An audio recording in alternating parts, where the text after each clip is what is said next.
കൂടുമാ മരുപ്പച്ച തേടി തേടി ഉരുകും വേനൽ തീരങ്ങളിൽ. മരുപ്പച്ച തേടി തേടി ഉരുകും വേനൽ തീരങ്ങളിൽ. തളരുന്ന നേരം കരുത്തേകുവാൻ പാതയമായി പൊഴിയും ദൈവസ്നേഹത്തിൻ ജീവാമൃതം.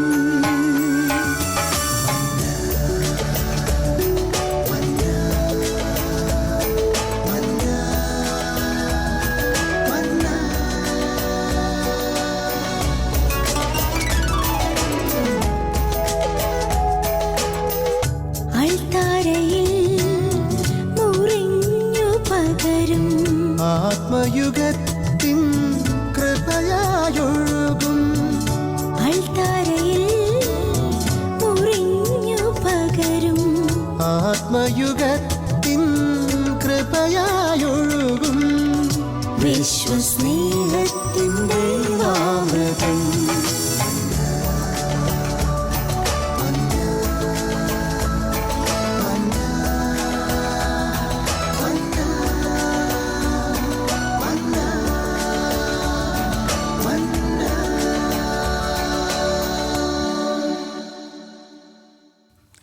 എല്ലാവരെയും സ്നേഹപൂർവ്വം മന്നായുടെ ഈ എപ്പിസോഡിലേക്ക് സ്വാഗതം ചെയ്യുന്നു. ഇന്ന് ദൈവത്തിൻ്റെ പരിശുദ്ധാത്മാവ് നമ്മളെല്ലാവരെയും ഇവിടെ ഒരുമിച്ച് കൂട്ടിയിരിക്കുന്നത് നമ്മൾ സഭയെക്കുറിച്ച് ഒന്ന് ഒരുമിച്ച് ചിന്തിക്കുകയാണ്. മത്തായിയുടെ സുവിശേഷം 28-ാം അധ്യായം 18 മുതൽ 20 വരെയുള്ള വചനങ്ങളിൽ തൻ്റെ സ്വർഗാരോഹണത്തിന് മുമ്പ് അപ്പസ്തോലന്മാരോട് പറയുന്നുണ്ട്, ആകാശത്തിലും ഭൂമിയിലുമുള്ള എല്ലാ അധികാരവും എനിക്ക് നൽകപ്പെട്ടിരിക്കുന്നു. ആകയാൽ നിങ്ങൾ പോയി എല്ലാ ജനതകളെയും ശിഷ്യപ്പെടുത്തുവിൻ. പിതാവിൻ്റെയും പുത്രൻ്റെയും പരിശുദ്ധാത്മാവിൻ്റെയും നാമത്തിൽ അവർക്ക് ജ്ഞാനസ്നാനം നൽകുവിൻ. ഞാൻ നിങ്ങളോട് കൽപ്പിച്ചവയെല്ലാം അനുസരിക്കാൻ അവരെ പഠിപ്പിക്കുവിൻ. യുഗാന്തം വരെ എന്ന് ഞാൻ നിങ്ങളുടെ കൂടെ ഉണ്ടായിരിക്കും.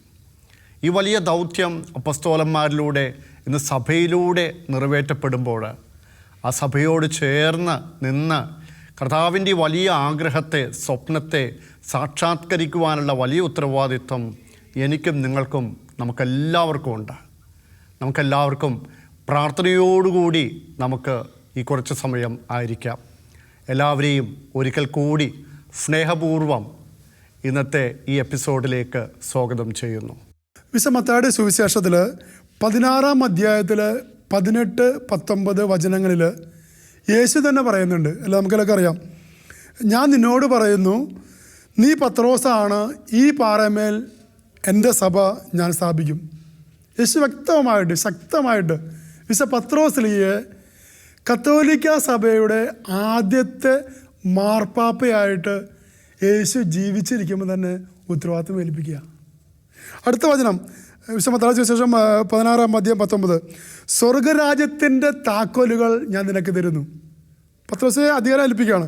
വീണ്ടും പറയാണ്, നീ ഭൂമിയിൽ കെട്ടുന്നതെല്ലാം സ്വർഗത്തിലും കെട്ടപ്പെട്ടിരിക്കും, നീ ഭൂമിയിൽ അഴിക്കുന്നതെല്ലാം സ്വർഗത്തിലും അഴിക്കപ്പെട്ടിരിക്കും. അപ്പോൾ യേശു ജീവിച്ചിരുന്നപ്പോൾ 12 ശിഷ്യന്മാരെ സഭയെ നയിക്കുവാനായിട്ട് ഒരുക്കി പ്രാപ്തരാക്കി എല്ലാം സജ്ജമാക്കി കഴിഞ്ഞു. പിന്നെ നമ്മൾ കാണുന്ന സഭയുടെ ഉദ്ഘാടനം ആദ്യത്തെ പെന്തക്കോസ്താ ദിനത്തിലാണ്.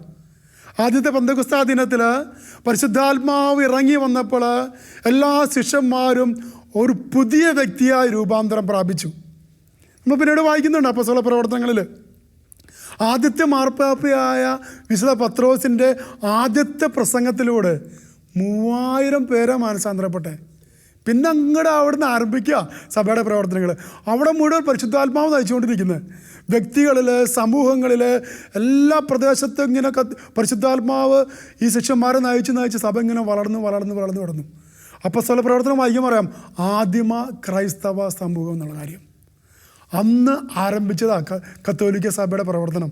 നോക്കിയേ, 2020 വർഷമായിട്ട് സഭയെ നയിച്ചുകൊണ്ടിരിക്കുന്നത് പരിശുദ്ധാത്മാവാണ്. ഓരോ കാലഘട്ടത്തിനനുസരിച്ച് മാർപ്പാപ്പയെ ഈ ലോകത്തിന് പരിശുദ്ധാത്മാവ് തന്നുകൊണ്ടിരിക്കുന്നത്. അപ്പോൾ പരിശുദ്ധ മാർപ്പാപ്പ ആദ്യത്തെ മാർപ്പാപ്പയായ പത്രോസിലേക്ക് അതേ അധികാരം. മാർപ്പാപ്പ കഴിയുമ്പോൾ കർദിനാളന്മാർ, ബിഷപ്പ്മാർ, വൈദികർ, സിസ്റ്റേഴ്സ്, അൽമായർ, സഭ ഇങ്ങനെ വ്യാപിച്ചു കിടക്കുക ലോകം മുഴുവനും. പക്ഷേ ആദ്യത്തെ മാർപ്പാപ്പയ്ക്ക് കൊടുത്ത അതേ അധികാരത്തിൻ്റെ ചുമതല, അധികാരത്തിൻ്റെ ശക്തി, കൃപാവരം ഇന്ന് നമ്മൾ ഇടവക വികാരിച്ചിട്ടുണ്ടെന്നുള്ളതാണ് ശരിക്കും പറഞ്ഞാൽ. അപ്പോൾ ഇടവക വികാരിച്ചും നമ്മുടെ ദേവാലയ ദൈവബലി അർപ്പിക്കുമ്പോൾ സ്വർഗം കൊടുത്ത അധികാരം അവിടെ നമ്മൾ അനുഭവിക്കുന്നത് ശരിക്കും പറഞ്ഞാൽ. അപ്പോൾ ഈ സഭയെ നയിച്ചു കൊണ്ടിരിക്കുന്ന ഈ പരിശുദ്ധാത്മാവിൻ്റെ മഹത്തായ പ്രവർത്തനം എനിക്കും നമുക്കെല്ലാവർക്കും ആസ്വദിക്കാൻ പറ്റണമെങ്കിൽ ഈ സഭയുടെ കൃപാവരങ്ങൾ എനിക്ക് ഉൾക്കൊള്ളുവാനും എനിക്ക് മനസ്സിലാക്കുവാനും ആ മനസ്സിലാക്കിയ ദൈവിക കൃപകൾ സ്വന്തമാക്കുമ്പോൾ എന്നിലൂടെ ദൈവം ആഗ്രഹിക്കുന്ന ഈ സഭയുടെ പ്രവർത്തനം തുടർന്നു കൊണ്ടുപോകാൻ പറ്റുമെന്നുള്ളതാണ്. കത്തോലിക്ക സഭയിലായതിനെ ഓർത്ത് ഞാൻ അഭിമാനം കൊള്ളുന്നു. മുൻകാലങ്ങളിൽ കേട്ടിട്ടുള്ള അപ്പോസ്റ്റലന്മാരിലൂടെ കൈമാറ്റം ചെയ്യപ്പെട്ട ആ അഭിഷേകം, ആ അധികാരം ഇന്ന് ഞാൻ എൻ്റെ കൺമുമ്പിലുള്ള അഭിഷിക്തരിലൂടെ അനുഭവിച്ചറിയുക ചെയ്യുന്നത്. ഇപ്പോൾ എൻ്റെ ബ്രദർ പറയുകയുണ്ടായിരുന്നു, പെന്തക്കോസ്ത നാളിൽ പരിശുദ്ധാത്മാവ് അവരുടെ മേൽ വന്ന് നിറഞ്ഞപ്പോൾ അവർ ശക്തി പ്രാപിച്ചു. എന്ന് വെച്ചാൽ സഹ്യോൻ ശാലയിലേക്ക് കടന്നു വന്ന ആ ശിഷ്യഗണങ്ങളല്ല, അപ്പോസ്തലന്മാരല്ല, അവർ പരിശുദ്ധാത്മാവിനെ സ്വീകരിച്ച് പുറത്തേക്ക് ഇറങ്ങിയത്. അവർ പുറത്തേക്ക് ഇറങ്ങുമ്പോൾ ശക്തരായിരുന്നു. എന്നുവെച്ചാൽ ഭയപ്പാടോട് കയറി വരുന്നവർ ധീരരായിട്ട് ധൈര്യപൂർവ്വം യേശുവിനെ ഏകരക്ഷകനായിട്ട് അവർ പ്രഘോഷിക്കപ്പെട്ടു. ഈ ഒരു അവസ്ഥ ഇന്ന് എനിക്ക് തോന്നുന്നതാണ് തിരിച്ചാണോ എന്ന്. എന്നുവെച്ചാൽ നമ്മൾ കൂദാശകളിലൂടെ ഈ വ്യക്തി ജീവിതത്തിലേക്ക് സഭയിലൂടെ അഭിഷേകം നമ്മളിലേക്ക് പകർന്നു തന്നപ്പോൾ ഈ ഒരു ധൈര്യവും ഈ ഒരു തീക്ഷ്ണതയൊക്കെ ഉണ്ടായിരുന്നു. പക്ഷെ പിന്നീട് അത് ചോർന്നു പോയോ എന്ന് സംശയിക്കേണ്ടിയിരിക്കുന്നു. ഈ കാലഘട്ടത്തിൽ നമ്മൾ വിശ്വാസികളെ നമ്മൾ പരിശോധിക്കുമ്പോൾ, ഞാനടക്കം എൻ്റെ കുടുംബത്തിലുള്ള വിശ്വാസികളെ പരിശോധിക്കുമ്പോൾ, എൻ്റെ ഇടവകയിൽ വിശ്വാസ തലത്തിലേക്ക് പരിശോധിക്കുമ്പോൾ ഈ ഒരു ക്ഷീണം സഭയിൽ കടന്നു വന്നിട്ടുണ്ടോ എന്ന് നോക്കേണ്ടിയിരിക്കുന്നു, കാണേണ്ടിയിരിക്കുന്നു. കാരണം ഇത് പല മേഖലകളും ക്ഷീണിതരാണ് വിശ്വാസത്തിൻ്റെ തലത്തിൽ, മറ്റു മേഖലയിലല്ല. വിശുദ്ധ ഇഗ്നേഷ്യസ് ലയോള പറയുന്നുണ്ടല്ലോ, നീ അധരത്തിൽ ക്രിസ്തുവും ഹൃദയത്തിൽ ലോകവും ഉണ്ടായിരിക്കരുത്. എന്നുവെച്ചാൽ കാപഢ്യത്തിൻ്റെ ഒരു അവസ്ഥ ക്രിസ്തുവിനെ സ്നേഹിക്കുന്നൊരു വ്യക്തിയിൽ ഉണ്ടായിരിക്കരുത്. അപ്പോൾ സഭ ഇന്ന് അത്രമാത്രം തീക്ഷ്ണതയോടെ ജ്ഞാനസ്നാനം മുതൽ ഞാനിപ്പോൾ വിവാഹം എന്ന കൂദാശ വരെ കത്തോലിക്ക സഭയിലൂടെ സ്വീകരിച്ച കൂദാശകളിലൂടെ സ്വീകരിച്ച ആ അഭിഷേകം എന്നിൽ നിലനിൽക്കുന്നുണ്ടെന്നുള്ള വലിയ സത്യത്തിൽ തന്നെ എനിക്ക് ഈ ഭൂമിയിലുള്ള ഏത് പ്രലോഭനത്തെയും ഏതൊരു കാര്യത്തെയും എതിർത്ത് നിൽക്കാൻ സാധിക്കും. വിശുദ്ധ യോഹന്നാൻ്റെ ലേഖനത്തിൽ 1-ാമത്തെ ലേഖനത്തിൽ 4-ാമത്തെ അധ്യായത്തിൽ 4-ാമത്തെ വാക്യം പറയുന്നുണ്ട്, നിൻ്റെ ഉള്ളിലുള്ളവൻ ലോകത്തുള്ളവനേക്കാൾ ശക്തനാണ്. അങ്ങനെയെങ്കിൽ ലോകത്തുനിന്ന് എന്തു വന്നാലും അതിനെ തരണം ചെയ്യാനുള്ളൊരു അഭിഷേകം കത്തോലിക്ക സഭയിലൂടെ എനിക്ക് ലഭിച്ചിട്ടുണ്ട്. ആയതിനാൽ കത്തോലിക്ക സഭയിലായതിനെ ഓർത്ത് ഞാൻ അഭിമാനം കൊള്ളുന്നു. ശരിക്കും സഭ എന്ന് പറയുമ്പോൾ പലപ്പോഴും പല തെറ്റിദ്ധാരണകളുണ്ട്. അത് മാർപ്പാപ്പ, കുറച്ച് വൈദികർ, ബിഷപ്പുമാർ, അതാണ് സഭ എന്ന്. പക്ഷേ അതല്ല ശരിക്കും യഥാർത്ഥത്തിൽ. നേരത്തെ ആൻഡോ ബ്രദർ പറഞ്ഞതുപോലെ സഭ എന്ന് പറയുമ്പോൾ ഞാനും റൂബൻ ചേട്ടനും ആൻഡോ ബ്രദറും നമ്മുടെ കുടുംബങ്ങൾ എല്ലാം ഉൾപ്പെട്ടതാണ് സഭ എന്ന് പറയുന്നത്. അപ്പോൾ സഭയെ എന്ന് പറയുമ്പോൾ എൻ്റെ കുറവ് ശരിക്കും പറഞ്ഞു കഴിഞ്ഞാൽ സഭയിലൊരു കുറവുണ്ടാകുന്നുണ്ടെങ്കിൽ അതിൻ്റെ അർത്ഥം എന്നിലുള്ള കുറവാണ്. എന്നിലുള്ള കുറവാണ് സഭയുടെ കുറവ്. ഇപ്പോൾ റൂബൻ ചേട്ടൻ്റെ കുറവ് എൻ്റെ കുറവാണ്, എൻ്റെ പ്രാർത്ഥനയുടെ കുറവാണ് എന്ന് ഞാൻ പറയും. ആൻഡോ ബ്രദറിലൊരു കുറവുണ്ടെങ്കിൽ അത് എൻ്റെ പ്രാർത്ഥനയുടെ കുറവാണ്. അതുപോലെ നമ്മുടെ ഇടവകയിൽ ഒരു കുടുംബത്തിന് ഒരു വിശ്വാസ തകർച്ച ഉണ്ടെങ്കിൽ അതിൻ്റെ പൂർണ്ണ ഉത്തരവാദിത്വം ആ ഇടവകയിലെ മറ്റു കുടുംബങ്ങൾക്ക് കൂടിയാണ്. കാരണം അവരുടെ പ്രാർത്ഥനയിലൂടെ വേണം ഈ ഇടവകയിലുള്ള എല്ലാ കുടുംബങ്ങളും ജ്വലിക്കാനായിട്ട്. അപ്പോൾ നമ്മൾ നേരത്തെ ആൻഡോ പറഞ്ഞതുപോലെ ഈ ലോകത്തിലുള്ള സകല വ്യക്തികളുടെയും ആത്മരക്ഷയ്ക്ക് വേണ്ടി ദൈവം സ്വർഗം തന്ന സമ്മാനമാണ് സഭ. ആ സഭയുടെ ഭാഗമായി നമ്മളെല്ലാവരും ഒരു എന്താ പറയുക, ഒരു ചങ്ങലയിലെ കണ്ണികൾ പോലെ. അതിൽ ഏതെങ്കിലും ഒരു കണ്ണി വീക്കാണെങ്കിൽ ആ ചങ്ങലയുടെ ആ സ്ട്രെങ്ത്ത് നഷ്ടപ്പെട്ടു. അപ്പോൾ ഇതുപോലെ തന്നെ നമ്മളെല്ലാവരും ഓരോ വ്യക്തികളും ഓരോ കുടുംബങ്ങളും ചേർന്നതാണ് സഭ. അത് വലിയ ഒരു ചങ്ങല. കർത്താവിൻ്റെ കുരിശിലെ സ്നേഹത്തിൻ്റെ ഏറ്റവും വലിയ പ്രത്യേകത എന്ന് പറയുന്നത് സാക്രിഫൈസിങ് ലവ്, അതായത് ബലി കൊടുക്കുന്ന സ്നേഹം. അപ്പോൾ ഈ ഒരു സ്നേഹത്തിൽ നമ്മൾ പ്രാർത്ഥിക്കുമ്പോൾ നമ്മുടെ ഈ ഭൗതികമായ ആവശ്യങ്ങളൊക്കെ, നല്ല വീട്, കാറ്, ജോലി, ഇതെല്ലാം മാറ്റിവെച്ചിട്ട് കർത്താവെ സഭയുടെ ഭാഗമായ ഓരോ വ്യക്തിയും വിശ്വാസത്തിൽ ജ്വലിക്കണം. കർത്താവെ സഭയുടെ ഭാഗമായ ഓരോ കുടുംബവും കർത്താവെ വിശ്വാസത്തിൽ ജ്വലിക്കണം. കർത്താവെ എൻ്റെ ഇടവകയിലെ ഓരോ കുടുംബങ്ങളും വിശ്വാസത്തിൽ ജ്വലിക്കണം. ഇങ്ങനെ ത്യാഗമെടുത്ത് പ്രാർത്ഥിക്കേണ്ട ഒരു കാലഘട്ടത്തിലാണ് നമ്മൾ ജീവിക്കുന്നത്. സഭയെ കുറിച്ച് ചിന്തിക്കുമ്പോൾ സഭയ്ക്ക് 2 തലങ്ങളുണ്ട് ശരിക്കും പറഞ്ഞാൽ. ആന്തരികമായ തലവും ബാഹ്യമായ തലവും. ആന്തരിക തലം എന്ന് പറഞ്ഞാൽ നമുക്കറിയാം, സ്വർഗം, പരിശുദ്ധ ത്രിത്വം, അതുപോലെ മാലാഖമാർ, വിശുദ്ധന്മാർ എല്ലാം അടങ്ങിയതാണ് സഭയുടെ ആന്തരിക തലം. ബാഹ്യതലം എന്ന് പറഞ്ഞാൽ മാർപ്പാപ്പ, കർദിനാൾമാർ, ബിഷപ്പ്മാർ, വൈദികർ, സിസ്റ്റേഴ്സ്, അൽമാരടങ്ങുന്ന സ്ഥലം. അപ്പോൾ ഈ 2 അവസ്ഥകളും ഒരുമിച്ച് പോകുന്ന അതാണ് സഭയുടെ പ്രവർത്തനം. ഈ 2 മേഖലകളിൽ നയിക്കപ്പെടുന്ന പരിശുദ്ധാത്മാവാണ്. പക്ഷേ ഇതിനകത്ത് ബാഹ്യമായ മേഖലയിൽ ഞാൻ പറഞ്ഞു, മാർപ്പാപ്പ, കർദിനാൾമാർ, നമ്മൾ മനുഷ്യരാണ്. മാർപ്പാപ്പയും മനുഷ്യനാണ്, കർദിനാൾമാരും മനുഷ്യനാണ്, അച്ഛന്മാരും മനുഷ്യനാണ്. ബലഹീനതകളുണ്ട്, കുറവുകളുണ്ട്. ഈ ബലഹീനതകൾ, ഈ കുറവുകൾ നമ്മൾ മാനുഷികമായ ചിന്തിക്കുമ്പോൾ അത് സഭയെ തകർക്കാൻ ഇന്ന് പലരും ഒരു ഉപകരണമാക്കി വെച്ചിട്ടുണ്ട്. നമുക്കറിയാം, അപ്പോസ്തല പ്രവർത്തനങ്ങൾ നമ്മൾ 9-ാം അധ്യായത്തിൽ വായിക്കുന്നുണ്ട്. സാവൂളിൻ്റെ മാനസാന്തരം. അതിനെക്കുറിച്ച് മനോഹരമായി യേശുക്രിസ്തു ഡയറക്റ്റ് വന്ന് നമ്മൾ ഓരോരുത്തരും പഠിപ്പിക്കുന്നുണ്ട്. സാവൂളിനോട് ചോദിക്കും, സാവൂൾ നീ എന്തിനെന്നെ പീഡിപ്പിക്കുന്നു? അപ്പോൾ സാവൂൾ ചോദിക്കും, നീ ആരാ കർത്താവേ? യേശു പറയുന്നൊരു മറുപടിയുണ്ട്, നീ പീഡിപ്പിക്കുന്ന ക്രിസ്തു ആകുന്നു ഞാൻ. സാവൂൾ ഒരിക്കലും യേശു ക്രിസ്തുവിനെ ഡയറക്റ്റ് പീഡിപ്പിച്ചിട്ടില്ല, നമുക്ക് വായിക്കുമ്പോൾ മനസ്സിലാവും. പക്ഷേ സാവൂൾ പീഡിപ്പിച്ചത് ക്രിസ്ത്യാനികളെയാണ്. ക്രിസ്ത്യാനികളെ കൊല്ലുവാനുള്ള അധികാരപത്രം വാങ്ങിച്ചിട്ട് ദമാസ്കസിലേക്ക് പോകുന്ന വഴിക്കാണ് മിന്നൊളി വീണ് ഒരു പ്രകാശം വന്ന് താഴെ നിലം പതിക്കുന്നത്. സാവൂൾ നീ എന്തിനെന്നെ പീഡിപ്പിക്കുന്നു?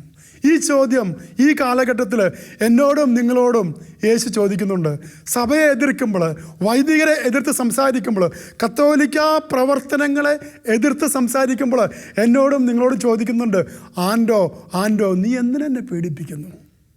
അപ്പോൾ സഭയ്ക്കെതിരെ വിമർശിക്കുമ്പോൾ, സഭയ്ക്കെതിരെ പ്രവർത്തിക്കുമ്പോൾ യേശു ക്രിസ്തു വേദനിക്കുന്നുണ്ടെന്നുള്ള കാര്യമാണ് ഈ സംഭവത്തിലൂടെ യേശു എന്നെയും നിങ്ങളെയും ഓർമ്മപ്പെടുത്തി തരുന്നത്. ശരിക്കും എൻ്റെ കുറ്റപ്പെടുത്തലിലൂടെ അപരൻ വേദനിക്കുന്നതിൽ അപ്പുറമായിട്ട് ക്രിസ്തു വേദനിക്കുന്നു എന്നുള്ള സത്യമാണ് ഇപ്പോൾ ബ്രദർ പറഞ്ഞത്. ഞാൻ പറയുകയാണ്, ബാല്യകാലത്ത് ഈ ഒരു ഭക്തിയുടെ തലത്തിലേക്ക് ഇറങ്ങി വരാൻ, ഈ കൂദാശ ജീവിതത്തിലൂടെ, പ്രത്യേകിച്ച് കുംഭസാര കൂദാശയിലൂടെ, വിശുദ്ധ കുർബാന കൂദാശയിലൂടെയൊക്കെ കടന്നു പോകാൻ, ഇത്ര തീക്ഷ്ണതയോടെ വിശ്വാസത്തോടെ കടന്നു പോകാനായിട്ട് എന്നെ ഇടയാക്കിയത് എൻ്റെ മാതാപിതാക്കളാണ്. അവരതിനുവേണ്ടി എന്നെ ശക്തമായിട്ട് പ്രേരിപ്പിച്ചിരുന്നു. ആ സമയത്തൊക്കെ ചെറുപ്പമായിരുന്നു, വലിയ താല്പര്യമൊന്നും ഉണ്ടായിരുന്നില്ല. പക്ഷേ ഇവരുടെ നിർബന്ധത്തിന് ആ കൂദാശയിലൂടെ കടന്നു പോയിട്ടുണ്ടായിരുന്നു. പക്ഷേ ഇപ്പോൾ ഓർക്കുകയാണ്, അതൊക്കെ ഒരു ചടങ്ങായിട്ട് പോലും ആ വഴിക്ക് പോവുകയാണെങ്കിൽ പോലും അതിൻ്റെയൊക്കെ ഒരു അഭിഷേകം എനിക്ക് വ്യക്തിപരമായ ജീവിതത്തിൽ ലഭിച്ചിട്ടുണ്ട്.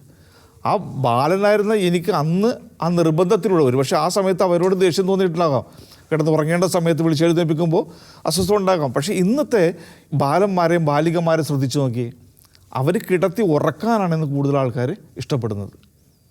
ഈ ഒരു മേഖലയിലേക്ക് മക്കളെ, എന്ന് വെച്ചാൽ അൾത്താരയുടെ അടുത്തേക്ക് മക്കളെ അടുപ്പിക്കാനായിട്ട് നോക്കും തോറും അത് അൾത്താരയിൽ നിന്ന് പുറപ്പെടുന്ന ശക്തി അവരെ നശിപ്പിക്കുകയല്ല ചെയ്യണേ, കൂടുതൽ ശക്തരാക്കിയേ ഉള്ളൂ. അതുകൊണ്ടാണ് ജെറമിയ പ്രവാചകന്റെ പുസ്തകം 13:11 പറയുന്നത്, അരക്കച്ച അരയോട് ചേർന്നിരിക്കുന്നത് പോലെ അല്ലേ. ആ ഒരു ആശയം, ആ ഒരു ദാഹം കർത്താവിൻ്റെ ദാഹമാണ്. വിശുദ്ധ മത്തായിയുടെ സുവിശേഷം 14-ാം അധ്യായം 28-ാം വാക്യത്തിൽ പറയുന്നത്, അധ്വാനിക്കുന്നവരും ഭാരം വഹിക്കുന്നവരും നിങ്ങളെല്ലാവരും എൻ്റെ അടുക്കലേക്ക് വരിക. എന്നുവെച്ചാൽ നമ്മളുടെ എന്ത് കാര്യവും ക്രിസ്തുവിനോട് അടുക്കുക എന്ന് പറഞ്ഞാൽ, നീ സഭയോട് അടുത്തിരിക്കുക എന്ന് പറഞ്ഞാൽ, സഭയുടെ ശിരസ് ക്രിസ്തുവാണ്, അവയവങ്ങളാണ് നമ്മൾ ഓരോരുത്തർ. അപ്പോൾ സഭയോട് ചേർന്നിരിക്കുന്നതോടും നീ ചേർന്നിരിക്കുന്നത് ക്രിസ്തുവിനോടാണ്. ആ ക്രിസ്തുവിനോട് ചേർന്നിരിക്കുന്നതോറും ക്രിസ്തുവിൽ നിന്ന് കിട്ടേണ്ടത് മുഴുവനും നിൻ്റെ ജീവിതത്തിൽ കിട്ടും. അതൊരിക്കലും നഷ്ടപ്പെട്ടു പോകില്ല. ഇപ്പോൾ എനിക്ക് പോലും എണ്ണാൻ കഴിയില്ല എത്ര വിശുദ്ധ കുർബാനയായി ക്രിസ്തു എന്നിൽ അലിഞ്ഞു ചേർന്നു എന്ന് എനിക്ക് എണ്ണാൻ പറ്റില്ല. ആദ്യ കുർബാന സ്വീകരണത്തിന് ശേഷം ഇന്നേ വരെ എത്ര ബലി അർപ്പിച്ചിട്ടുണ്ട് എനിക്ക് എണ്ണാൻ പറ്റില്ല. അതുപോലെ മറ്റൊരു സത്യമുണ്ട്, എന്നെ ഇതുവരെ ഒന്ന് നന്നായിട്ട് വാടാ എന്ന് പറഞ്ഞ് ദേഷ്യപ്പെട്ട് ഒരു കുമ്പസാരക്കൂട്ടി നിന്ന് ഇറക്കി വിട്ടിട്ടില്ല. എത്ര പ്രാവശ്യം ഞാൻ കുമ്പസാരിച്ചു എന്നുപോലും എനിക്കറിയില്ല. അത്രമാത്രം സഭ എന്നെ സ്നേഹിക്കുന്നു. നസ്രായനായ യേശു ക്രിസ്തു ഈ പാവിയായ എന്നെ സ്നേഹിക്കുന്നു. ഈ സ്നേഹം എവിടെ കിട്ടും? ഞാൻ ആലോചിക്കുകയാണ്, ഇപ്പം എൻ്റെ മകനോ അല്ലെങ്കിൽ എൻ്റെ മകൾക്ക് വേണ്ടി പ്രാർത്ഥിക്കണം, എൻ്റെ മകൾക്ക് വേണ്ടി ആൻസൻ്റെ മകൾക്ക് വേണ്ടി ആൻസൻ പ്രാർത്ഥിക്കണം എന്ന് ആരും എന്നോട് പറയേണ്ട ആവശ്യമില്ല. ഞാൻ ഓട്ടോമാറ്റിക്കായിട്ട് പ്രാർത്ഥിക്കും. കാരണം ഞങ്ങൾ തമ്മിലുള്ള ബന്ധം, ആ സ്നേഹം. ഇതുപോലെ സഭയ്ക്ക് വേണ്ടി പ്രാർത്ഥിക്കണം എന്നൊരു വ്യക്തി എന്നോട് പറയേണ്ട ആവശ്യമില്ല. കാരണം അത് സ്നേഹത്തിൽ നിന്ന് വരണം. എൻ്റെ കടമയാണ്, എൻ്റെ ഉത്തരവാദിത്വമാണ്, എൻ്റെ ദൗത്യമാണ് കാരണം അത്രമാത്രമാണ് നമ്മൾക്ക് കിട്ടുന്ന അനുഗ്രഹം. പക്ഷേ ഈ സ്നേഹം, റൂബൻ ചേട്ടൻ നേരത്തെ പറഞ്ഞ പോലെ, ഈ സ്നേഹം പലപ്പോഴും നമുക്ക് നഷ്ടപ്പെട്ടു പോയി. ഈ സ്നേഹം നഷ്ടപ്പെട്ടു പോയി. നമ്മൾ വെളിപാടിൻ്റെ പുസ്തകം 2-ാം അധ്യായത്തിൽ എഫേസസ് സഭയോട് കർത്താവ് പറയുന്നല്ലോ, നിനക്ക് ആദ്യമുണ്ടായിരുന്ന സ്നേഹം നീ കൈവെടിഞ്ഞു. അപ്പോൾ നമുക്കിതുപോലെ നമ്മുടെ ജീവിതത്തിലേക്ക് നോക്കണം. എനിക്ക് സഭയോടുള്ള സ്നേഹം, സഭയോടുള്ള തീക്ഷ്ണത എപ്പോഴെങ്കിലും നഷ്ടപ്പെട്ടു പോയിട്ടുണ്ടോ എന്ന്. എനിക്ക് അത് നഷ്ടപ്പെട്ടു പോയിട്ടില്ല എന്നാണ് എൻ്റെ ഉറച്ച വിശ്വാസം. കാരണം എനിക്കത് കിട്ടിയത് എൻ്റെ മാതാപിതാക്കന്മാരിൽ നിന്നാണ്. എൻ്റെ വീട്ടിൽ, എൻ്റെ കുടുംബത്തിൽ ഒരു വൈദികനെയോ ഒരു കന്യാസ്ത്രീയെയോ സഭയെ വിമർശിക്കുന്ന ചാനൽ പോലും വീട്ടിൽ അപ്പച്ചനും അമ്മച്ചിയും വെക്കാറില്ല. അതിന് പകരം അങ്ങനെ ഏതെങ്കിലും വാർത്തയുമായിട്ട് വീട്ടിൽ വരുന്ന വ്യക്തി ഇരുത്തി ആ വ്യക്തിയെ കൂടി ഉൾപ്പെടുത്തി സഭയ്ക്ക് വേണ്ടി പ്രാർത്ഥിക്കുന്ന മാതാപിതാക്കളെ കണ്ടാണ് ഞാൻ വളർന്നത്. അപ്പോൾ എനിക്കത് കിട്ടി. ഒരിക്കൽ ഒരു വൈദികൻ പറയുന്നത് ഞാൻ കേട്ടതാണ്, നമ്മളെല്ലാവരും നല്ല വൈദികരുണ്ടാകുവാൻ, തീക്ഷ്ണതയുള്ള വൈദികരുണ്ടാകാനായിട്ട് നമ്മളെല്ലാവരും പ്രാർത്ഥിക്കുന്നു, ആഗ്രഹിക്കുന്നു. പക്ഷെ ഒരു കാര്യം മനസ്സിലാക്കണം, നല്ല വൈദികരുണ്ടാകുന്നത് പ്രാർത്ഥന നിറഞ്ഞ സഭയെ സ്നേഹിക്കുന്ന കുടുംബങ്ങളിൽ നിന്നുമാണ്. അപ്പോൾ ഇതുപോലെ പ്രാർത്ഥന നിറഞ്ഞ മാതാപിതാക്കൾ, ഞങ്ങൾ ശ്രവിച്ചുകൊണ്ടിരിക്കുന്ന മാതാപിതാക്കളെല്ലാവരും ഹൃദയത്തിൽ എഴുതിയിടേണ്ട ഒരു കാര്യമാണ്, നമ്മുടെ മക്കളിലേക്ക്, തലമുറകളിലേക്ക് സഭയിലൂടെ നമ്മൾക്ക് കിട്ടുന്ന അനുഗ്രഹങ്ങളും സഭയോട് സ്നേഹിച്ച് പ്രാർത്ഥിക്കേണ്ടതിൻ്റെ ഒരു ആവശ്യകതയെല്ലാം നമ്മളുടെ പ്രവൃത്തിയിലൂടെ നമ്മൾ പകർന്നു കൊടുക്കണം. പഠനമല്ല, പ്രവൃത്തിയിലൂടെ, പ്രാർത്ഥനയിലൂടെ നമ്മൾ പകർന്നു കൊടുക്കണം.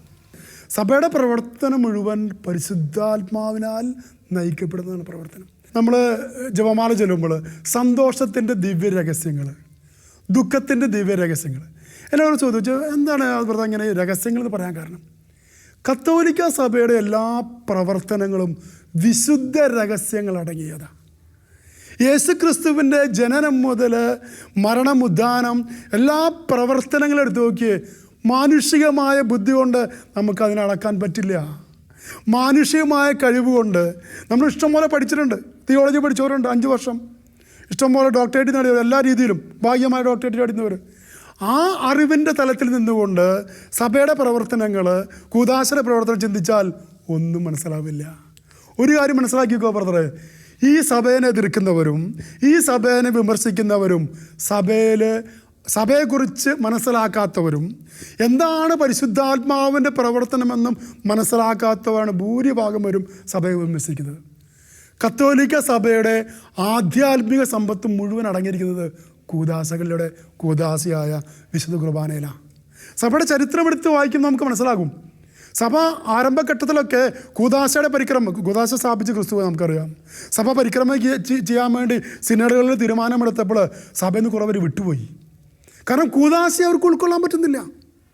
ഇന്ന് ലോകത്തിൽ ഓരോ ദിവസത്തിലും 4.5 ലക്ഷം ദിവ്യബലി അർപ്പിക്കപ്പെടുന്നുണ്ട്. ലോകത്ത് 4.5 ലക്ഷം ദിവ്യബലിയിലൂടെ അർപ്പിക്കപ്പെടുന്ന ദിവ്യബലിയിലൂടെ ഈ ലോകത്തിലേക്ക് സ്വർഗത്തിൽ നിന്ന് ഇറങ്ങുന്ന അദിവ്യമായ ശക്തി, കൃപകൾ ലോകത്തെ മുഴുവൻ ഭരിച്ചുകൊണ്ടിരിക്കുക, അഭിഷേകം ചെയ്തുകൊണ്ടിരിക്കുക. നമുക്കറിയാം കൂദാശ എന്ന് പറഞ്ഞാൽ കൂദാശ എന്ന വാക്കിനർത്ഥം വിശദീകരിക്കുകയാണ്. യേശുക്രിസ്തു എന്നെ വ്യക്തിപരമായി ഓരോ കൂദാശകളും വിശദീകരിച്ചുകൊണ്ടിരിക്കുക. കൂദാശയായ വിശുദ്ധ കുർബാനയിലൂടെ ക്രിസ്തുവും ക്രിസ്ത്യാനിയും ഒന്നിക്കുക വിശുദ്ധ കുർബാനയിലൂടെ. അപ്പോൾ ഞാൻ യേശു സ്ഥാപിച്ച കുർബാന സ്വീകരിക്കുമ്പോൾ തിരുവോസി രൂപനായ യേശുവിനെ സ്വീകരിച്ച് കഴിയുമ്പോൾ ഞാനും ക്രിസ്തുവോടെ ഒന്നിക്കുക. ആണ് യോഹന്നാൻ 6:56 പറയുന്നില്ലേ, എൻ്റെ ശരീരം ഭക്ഷിക്കുകയും എൻ്റെ രക്തം പാനം ചെയ്യുകയും ചെയ്യുന്നവൻ എന്നിലും ഞാൻ അവരിൽ വസിക്കുന്നു. എനിക്ക് യേശു ക്രിസ്തുവുമായിട്ട് വ്യക്തിപരമായ ഒരു കൂട്ടുകെട്ട്, ഒരു ബന്ധം സ്ഥാപിക്കുന്നു. കുമ്പസാരക്കൂട് എന്താ ബ്രദർ? ചിന്തിച്ച് നോക്കി. ആത്മാവിൻ്റെ ഏറ്റവും വലിയ ആശുപത്രി കുമ്പസാരക്കൂട്. ആത്മാവിൻ്റെ ഏറ്റവും വലിയ വൈദ്യന യേശു ക്രിസ്തു. ഞാൻ പാപം ചെയ്ത് ദൈവസ്നേഹത്തിൽ നിന്ന് അകന്നിരിക്കുമ്പോൾ കുമ്പസാരക്കൂട്ടിൽ എന്നെ കാത്തിരിക്കുന്ന യേശു ക്രിസ്തു. നമ്മൾ ഇടവക വൈദികരായിരിക്കാം, പക്ഷെ കാത്തിരിക്കുന്ന യേശു ക്രിസ്തുവാ. എന്തിനാ? എൻ്റെ ആത്മാവിൻ്റെ രോഗത്തെ എടുത്തു മാറ്റുവാനായിട്ട്. ആത്മാവിൻ്റെ ഏറ്റവും വലിയ ആശുപത്രി കുമ്പസാരക്കൂട മക്കളെ. വൈദ്യനായ യേശു ക്രിസ്തു എന്നെ കാത്ത് കുമ്പസാരക്കൂട്ടിലിരിക്കുക. ഇത് പരിക്രമം ചെയ്യുവാൻ സഭയ്ക്ക് മാത്രമേ അധികാരമുള്ളൂ. നമ്മൾ എത്രയോ ഭാഗ്യവാന്മാരാ, ശരിക്കും പറഞ്ഞാൽ എത്രയോ ഭാഗ്യവാന്മാരാ. ഓരോ ദിവസം വിശുദ്ധ കുർബാന സ്വീകരിക്കുമ്പോൾ ഞാൻ സ്നേഹിക്കുന്ന ദൈവത്തെ, ഞാൻ ആരാധിക്കുന്ന ദൈവത്തെ വിശുദ്ധ കുർബാനയിലൂടെ, കത്തോലിക്ക സഭയിലൂടെ മാത്രം എൻ്റെ ഹൃദയത്തിലേക്ക് യേശു കടന്നു വന്നുകൊണ്ട് ക്രിസ്തുവും ക്രിസ്ത്യാനിയുമായി ഒന്നിച്ചു കഴിയുമ്പോൾ ഞാൻ മറ്റൊരു ക്രിസ്തുവായി രൂപാന്തരം പ്രാപിക്കുക. വളരെ ശരിയായിട്ടുള്ളൊരു കാര്യം എന്ന് വെച്ചാൽ വിശുദ്ധ കുർബാന നമ്മുടെ വ്യക്തിത്വത്തിൽ തന്നെ രൂപാന്തരപ്പെടുന്നു അല്ല. മറ്റു കൂദാശകളൊക്കെ അഭിഷേക തൈലം പോലെ എൻ്റെ ജീവിതത്തിലേക്ക് കടന്നു വരുമ്പോൾ വിശുദ്ധ കുർബാന എനിക്ക് യേശുവിനെ ജീവനുള്ളതായിട്ട് കാണുവാനും ആ യേശുവിനെ രുചിക്കുവാനും സാധിക്കുന്നു. എനിക്ക് യേശുവിനെ സ്പർശിക്കാൻ സാധിക്കുന്നു വിശുദ്ധ കുർബാനയിൽ. ഇത് സ്ഥായിയായിട്ട് നിർത്തുക എന്നുള്ളതാണ് എൻ്റെ ഏറ്റവും വലിയ വെല്ലുവിളി. ക്രിസ്തു എന്നിലേക്ക് കടന്നു വന്നു. എങ്ങനെ? ഞാൻ നീതിമാനായതുകൊണ്ടല്ല, എന്നെ അത്രമാത്രം പാപിയായിട്ട് എന്നെ അത്രമാത്രം സ്നേഹിക്കുന്നവനായതുകൊണ്ട് ക്രിസ്തു എന്നെ രക്ഷിക്കാനായിട്ട് എന്നിൽ തന്നെ അലിഞ്ഞു ചേരുമ്പോൾ ഈ അലിഞ്ഞു ചേരുന്ന ക്രിസ്തുവിനെ ഞാൻ എത്രമാത്രം നിലനിർത്തണം എന്നുള്ളത് എൻ്റെ ഉത്തരവാദിത്വമാണ്. ഇപ്പോൾ ഒരു ധ്യാനഗുരു ശിരസിൽ കൈവച്ച് പ്രാർത്ഥിച്ചാൽ നമുക്ക് പലപ്പോഴും അനുഭവിച്ചറിഞ്ഞിട്ടുള്ളതാണ് അഭിഷേകം. പക്ഷേ ആ ധ്യാനഗുരു അല്ലെങ്കിൽ ഒരു അഭിഷിക്തൻ എൻ്റെ ശിരസിൽ കൈവച്ച് പ്രാർത്ഥിച്ച് പോകുന്നു. ഈ അഭിഷേകത്തെ നിലനിർത്തുക എന്നുള്ളത് എൻ്റെ ഉത്തരവാദിത്വമാണ്. എൻ്റെ ജീവിതത്തിൽ മാറ്റം സംഭവിക്കണം, എൻ്റെ ജീവിതത്തിൽ രൂപാന്തരീകരണം സംഭവിക്കണം. ഇത് ഈ കാലഘട്ടത്തിൽ നിന്നല്ല, നമ്മുടെ ജീവിത അവസാനം വരെ സംഭവിക്കേണ്ട ഒരൊറ്റ കാര്യമാണ്. എന്നുവെച്ചാൽ പലപ്പോഴും ഈ കൂദാശകൾ, പ്രത്യേകിച്ച് ആദ്യ കുർബാന സ്വീകരണം, വിവാഹം എന്ന കൂദാശ എന്തുമായിക്കോട്ടെ, ആ കൂദാശയുടെ അതിന് കൊടുക്കേണ്ട ഒരു ഉത്തരവാദിത്വം, അതിന് കൊടുക്കേണ്ട സ്നേഹം പലപ്പോഴും കൊടുക്കാതെ പല ആഘോഷങ്ങളിലും ഈ കൂദാശയെ മറച്ചു വെക്കുന്ന രംഗം പലപ്പോഴും കണ്ടിട്ടുണ്ട്. നമ്മളെ ഏറ്റവും അധികം വേദനിപ്പിക്കുന്നത്, ഇപ്പം എനിക്ക് ഉള്ള ഏറ്റവും വലിയ വേദന, എൻ്റെ മക്കളെ എനിക്കെതിരെ ആരെങ്കിലും തിരിച്ചുവിടുമ്പോഴാണ് എനിക്ക് ഏറ്റവും അധികം വേദന ഉണ്ടാകുന്നത്. അതായത് ഒരു ശത്രു വന്ന് എന്നെ കത്തികൊണ്ട് കുത്തിക്കഴിഞ്ഞാൽ എനിക്ക് വേദന ഉണ്ടാകും. പക്ഷേ എൻ്റെ മകനോ മകളോ എന്നെ കത്തിക്കൊണ്ട് കുത്തിക്കഴിഞ്ഞാൽ ശരീരത്തെക്കാളധികം എൻ്റെ ഹൃദയം വേദനിക്കും. ഇങ്ങനെ സംഭവിച്ചല്ലോ എന്ന്. ഇന്ന് നമ്മൾ നോക്കിക്കഴിഞ്ഞാൽ പിശാച് ചെയ്യുന്ന ഏറ്റവും വലിയ കെണി എന്ന് പറയുന്നത് സഭാ മക്കളെ തന്നെ സഭയ്ക്കെതിരെ തിരിച്ചുവിട്ട് യേശുക്രിസ്തുവിനെ ഹൃദയത്തിൽ വേദനിപ്പിക്കുക എന്നുള്ളതാണ് പിശാചിൻ്റെ വലിയ തന്ത്രം. അത് കെണിയാണ് പിശാചിൻ്റെ വലിയ തന്ത്രം. ഇത് സഭാമക്കളായ എല്ലാവരും മനസ്സിലാക്കണം. അപ്പോൾ നേരത്തെ പറഞ്ഞതുപോലെ, നമ്മൾ പറഞ്ഞ പോലെ 1 Corinthians 12-ാം അധ്യായത്തിൽ ക്രിസ്തുവാണ് ശിരസ്, ശിരസായ ക്രിസ്തുവിൻ്റെ ശരീരമാണ് സഭ. ഈ സഭയിലെ ഓരോ അവയവങ്ങളും, ഇപ്പോൾ എൻ്റെ ശരീരത്തിലെ കരങ്ങളും കണ്ണും കാതും ഒക്കെ ഉള്ളതുപോലെയാണ് നമ്മളെ ഓരോരുത്തരും സഭയുടെ ഭാഗങ്ങൾ, ഇല്ലേ? വിശുദ്ധ പൗലോസ് അപ്പോസ്തലൻ ഗലാത്യർക്കാർക്ക് ലേഖനം 6-ാം അധ്യായത്തിൽ വ്യക്തമായിട്ട് പറയുന്നുണ്ട്, നിങ്ങൾ പരസ്പരം ഭാരങ്ങൾ വഹിച്ച ക്രിസ്തുവിൻ്റെ നിയമം പൂർത്തിയാക്കുവനെന്ന്. അപ്പോൾ സഭയുടെ കുറവ് എൻ്റെ കുറവാണ്, സഭയിലെ ആരുടെയെങ്കിലും വീഴ്ച എൻ്റെ പ്രാർത്ഥനയുടെ കുറവാണ് എന്ന വലിയ സത്യം നമ്മൾ ഓരോരുത്തരും മനസ്സിലാക്കി നമ്മളെല്ലാവരും പ്രാർത്ഥനയിൽ ഒരു ഹൃദയവും ഒരാത്മാവുമായിട്ട് നമുക്ക് ഒരുമിച്ച് സഭയ്ക്ക് വേണ്ടി പ്രാർത്ഥിക്കുന്ന മകനും മകളും കുടുംബങ്ങളുമായിട്ട് നമ്മൾ രൂപാന്തരീകരണം പ്രാപിക്കണം. സഭയുടെ ആധ്യാത്മിക അവസ്ഥ നമ്മൾ ഒന്നുകൂടി ചിന്തിച്ച് നമുക്കൊന്ന് അവസാനിപ്പിക്കാം. നമ്മൾ വിശ്വാസ പ്രമാണം പ്രാർത്ഥനയിൽ എത്തിക്കുന്നുണ്ട്. പുണ്യവാന്മാരുടെ ഐക്യത്തിലും ഞാൻ വിശ്വസിക്കുന്നു. നമുക്കറിയാവുന്ന സംഭവമാണത്, പുണ്യവാന്മാരുടെ ഐക്യം. 3 സഭകൾ കൂടിയതാണ് ശരിക്കും പുണ്യവാന്മാരുടെ ഐക്യം എന്ന് പറഞ്ഞാൽ. സഹനസഭ, സമരസഭ, വിജയസഭ. സമരസഭ എന്ന് പറഞ്ഞാൽ ഞാനടങ്ങുന്ന സമൂഹം, മാർപ്പാപ്പ, ബിഷപ്പ്മാർ, വൈദികർ, സിസ്റ്റേഴ്സ്, അൽമായർ, ലോകത്ത് മുഴുവൻ നിറഞ്ഞിരിക്കുന്ന എല്ലാ സംഭവമാണ് ഇപ്പോൾ ജീവിച്ചിരിക്കുന്ന സമരസഭ. സമരസഭ എന്ന് വിളിക്കാൻ തന്നെ കാരണം ലോകത്ത് നമ്മുടെ ജീവൻ എന്ന് പറഞ്ഞാൽ നന്മയും നമ്മുടെ യുദ്ധമാണ് നിരന്തരം. എനിക്ക് യേശുവിൻ്റെ കൂടെ ആയിരിക്കണമെങ്കിൽ എന്നിലെ നന്മയും ബാഹ്യമായ തിന്മയും നമ്മൾ എതിർത്ത് നന്മ ജയിക്കുമ്പോഴാണ് കർത്താവിനോട് കൂടെ ആയിരിക്കുന്നത്. അതുകൊണ്ടാണ് സമരസഭ എന്ന് വിളിക്കുക. സഹനസഭ, ശുദ്ധീകരണ സഭയിൽ ഒത്തിരി ആത്മാക്കൾ നമ്മുടെ പ്രാർത്ഥനയ്ക്ക് വേണ്ടി ഇങ്ങനെ യാചിച്ചു കൊടുക്കുന്നുണ്ട്. അവർക്ക് പ്രാർത്ഥിക്കാൻ പറ്റില്ല. ലോകത്ത് ജീവി നമ്മൾ പ്രാർത്ഥിക്കുമ്പോഴാണ് അത് സഹനസഭ. വിജയസഭ നമുക്കറിയാം. ആധ്യാത്മിക മേഖല കുറിച്ച് നമ്മൾ ആദ്യം ചിന്തിച്ചു. വിശുദ്ധന്മാർ, മാലാഖമാർ, സ്വർഗം അടങ്ങിയ അവസ്ഥയാണ് ശരിക്കും പറഞ്ഞാൽ വിജയസഭ. അപ്പോൾ ഈ 3 സഭാ വിഭാഗങ്ങളും കൂടിയത് ഞാനൊരു പ്രാർത്ഥന ചെല്ലുമ്പോൾ ഈ 3 ഐക്യോടെ ലഭിക്കുക ശരിക്കും. അതുകൊണ്ട് പുണ്യാന്മാരുടെ ഐക്യം എന്ന് പറയാൻ കാരണം ഞാൻ ഒരു വ്യക്തിക്ക് വേണ്ടി പ്രാർത്ഥിക്കുമ്പോൾ, സഭയ്ക്ക് വേണ്ടി പ്രാർത്ഥിക്കുമ്പോൾ ഈ ഐക്യം അവിടെ വന്ന് പ്രാർത്ഥിക്കുന്നുണ്ട്. ഞാൻ ശുദ്ധീകരണ ആത്മാക്കളെ വേണ്ടി പ്രാർത്ഥിക്കുമ്പോൾ സ്വർഗവും ഭൂമിയിൽ ജീവിച്ചിരിക്കുന്ന നമ്മളും ഈ ശുദ്ധീകരണ ആത്മാവിന് വേണ്ടി പ്രാർത്ഥിക്കുന്ന ഒരു ഐക്യത്തിലേക്ക് വരുന്ന ഒരു ആത്മീയമായ ഒരു അഭിഷേകത്തിൻ്റെ ശക്തി അതിനകത്ത് കിടക്കുന്നുണ്ട്. അപ്പോൾ സഭാമാതാവിലൂടെ ദൈവമായ കർത്താവ് എന്നെ വ്യക്തിപരമായി വിശുദ്ധീകരിക്കുകയും ശക്തീകരിക്കുകയും ചെയ്യുകയാണ്. തിരുസഭ എൻ്റെ അമ്മയാണ്. ഒരു അമ്മ തൻ്റെ കുഞ്ഞിനെ എത്രത്തോളം സ്നേഹിക്കുന്നുവോ അത്രത്തോളം നമുക്ക് സഭയെ ഒരമ്മയെപ്പോലെ എത്രത്തോളം സ്നേഹിക്കുന്നുവോ അത്രത്തോളം നമുക്ക് അനുഗ്രഹവും കൃപകളും വിശുദ്ധീകരണവും സൗജന്യമായി യേശു നമുക്ക് തരുന്നു. നമുക്കറിയാം, ഗാർഹിക സഭയായ നമ്മുടെ കുടുംബത്തിൽ നിന്നാണ് ആരംഭിക്കുന്നത്. ഓരോ വൈദികനും എല്ലാ മാർപ്പാപ്പന്മാരും ഓരോ കുടുംബത്തിൽ ജനിച്ചവരാണ്. നമ്മുടെ ഗാർഹിക സഭയായ കുടുംബത്തിലൂടെ സഭയെക്കുറിച്ചുള്ള ബോധ്യങ്ങൾ പങ്കുവെച്ചുകൊണ്ട് ഈ സഭയെ വളർത്തുവാനായിട്ട്, സഭയെ കെട്ടിപ്പടുക്കുവാനായിട്ട് നമുക്കൊരു തീരുമാനമെടുക്കാം. ഇനി മുതൽ സഭയ്ക്കെതിരെ പ്രവർത്തിക്കുവാനോ ചിന്തിക്കുവാനോ ഞാനെന്ന വ്യക്തി തുനിയാതെ സഭയ്ക്ക് വേണ്ടി പ്രാർത്ഥിക്കുവാൻ, ശക്തിപ്പെടുത്തുവാൻ, അഭിഷേകം നിറയ്ക്കുവാൻ, അങ്ങനെ ലോകം മുഴുവൻ നിറഞ്ഞു നിൽക്കുന്ന കത്തോലിക്ക സഭയിലൂടെ യേശുക്രിസ്തു ഒരുക്കി വെച്ചിരിക്കുന്ന ആ മഹാസൗഭാഗ്യം സ്വന്തമാക്കാൻ വേണ്ടി നമുക്കെല്ലാവർക്കും ആത്മാർത്ഥമായിട്ട് പരിശ്രമിക്കാം, പ്രാർത്ഥിക്കാം. എല്ലാവരും ദൈവം അനുഗ്രഹിക്കട്ടെ. യേശു മിശിഹായ്ക്ക് സ്തുതിയായിരിക്കട്ടെ. കുരിശ് രക്ഷയുടെ അടയാളമാണ്. സ്നേഹത്തിൻ്റെയും പങ്കുവെക്കലിൻ്റെയും മഹത്തായ അനുഭവം. ആ വലിയ രക്ഷയുടെ സാന്നിധ്യം നമ്മുടെ ജീവിതത്തെ സമ്പൂർണ്ണമാക്കട്ടെ. ഏവർക്കും ക്രിസ്തു സ്നേഹവും സമാധാനവും നേരുന്നു. പ്രാർത്ഥനയിൽ നമുക്ക് പരസ്പരം ഓർമ്മിക്കാം. നിങ്ങളുടെ അഭിപ്രായങ്ങളും നിർദ്ദേശങ്ങളും ഞങ്ങളെ അറിയിക്കാൻ മറക്കരുത്.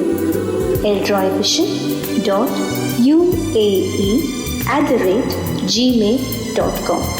വിശ്വസ്നേഹത്തിൻ്റെ അമൃതം